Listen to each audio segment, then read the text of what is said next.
प्रथम तहलका न्यूज। जींद के एक अस्पताल में बच्चों के लिए स्पेशल कोविड वार्ड बनाया गया है, जिसमें कि दीवारों पर उनके पसंदीदा कार्टून के चित्र बनाए गए हैं। एक कमरे में छोटा भीम, मिकी माउस, डोरेमोन और अक्षर ज्ञान देने के लिए हिंदी और अंग्रेजी में वर्णमाला बनाई गई है। अस्पताल की तीसरी मंजिल पर बने कमरे की दीवार पर बनाए गए वर्णमाला से प्ले स्कूल जैसा महसूस होता है। इसके अलावा जानवरों की मनमोहक रंग बिरंगी कलाकृतियां भी यहाँ पर बनाई गई है। बता दें कि कोरोना की तीसरी आशंका को देखते हुए नागरिक अस्पताल में बच्चों के लिए स्पेशल कोविड वार्ड बनाया गया है, जिससे कि बच्चों को यहां पर आरामदायक माहौल मिल सके। कोरोना की संभावित तीसरी लहर की हमारे पास पूरी तैयारी है। जो पुरानी बिल्डिंग है हॉस्पिटल की, इसके अंदर हमने पहली मंजिल पे और दूसरी मंजिल पे लगभग 80 बेड का इंतज़ाम किया हुआ है और ये बेड हमने खाली रखे हुए हैं। यहाँ पे हमने पूरा इंतज़ाम किया हुआ है। सारे के सारे बेड ऑक्सीजनेटेड बेड हैं। सेंट्रल ऑक्सीजन सप्लाई जो कि नीचे से होगी। इसके अलावा हमारे पास 28 वेंटिलेटर, 22 बाईपैप मशीन है। हमारे पास सफिशिएंट अमाउंट में दवाइयाँ और ऑक्सीजन मास्क हैं।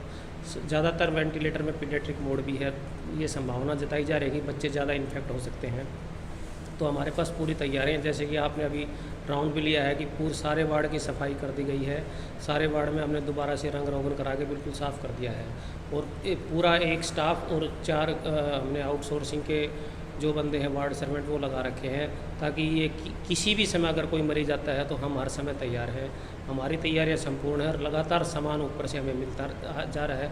फिलहाल कोई ऐसा सामान नहीं है जिसकी हमें विशेष आवश्यकता हो, और जो छोटी मोटी चीज़ें हैं वो हमने लिख के भेजी हुई है, तो जल्दी हमें उपलब्ध हो जाएंगी।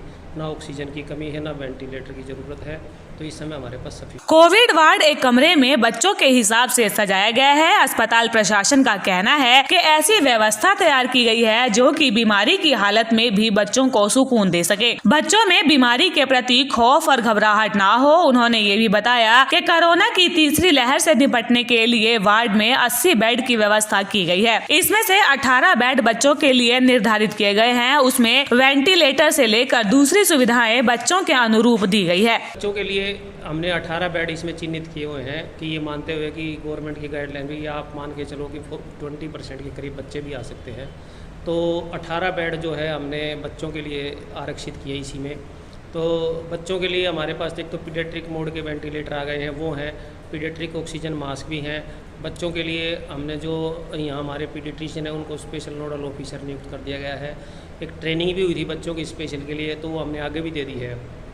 तो बच्चों को लेकर के भी हमारी तैयारियां संपूर्ण है, किसी तरह की कोई दिक्कत नहीं। तो पेंटिंग भी रखी हुई। ये जो हमारा एक कमरा है जो NRC का था पहले, जिसमें बच्चों को खिलौने भी रखे हुए हैं, बच्चों के लिए पेंटिंग भी की हुई है न्यूट्रिशन रिहेबिलिटेशन के हिसाब से, तो उसको भी हमने फ़िलहाल कोविड सेंटर में तब्दील किया है।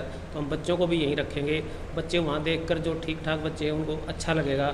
बच्चों के लिए वहाँ चित्रकारी की हुई है, खिलौने भी रखे हुए हैं, तो बच्चों को होमली फील हो। अक्सर ये देखने में आता है कि इलाज के समय बच्चे डरे हुए रहते हैं, इसलिए उनका ध्यान आकर्षित करने के लिए दीवारों पर ये कारीगरी की गई है। नागरिक अस्पताल में SMO डॉक्टर गोपाल गोयल ने पुराने भवन की दूसरी और तीसरी मंजिल पर बने कोविड वार्ड का निरीक्षण किया और वार्ड में की गई साफ सफाई और अभी तक की तैयारियों पर कर्मचारियों की उन्होंने प्रशंसा की। वार्ड बच्चों की पसंद के हिसाब से बनाया गया है ताकि उन्हें बीमारी की बजाय घर जैसा माहौल लगे। प्रथम तहलका के लिए जींद से परवीन कुमार की रिपोर्ट।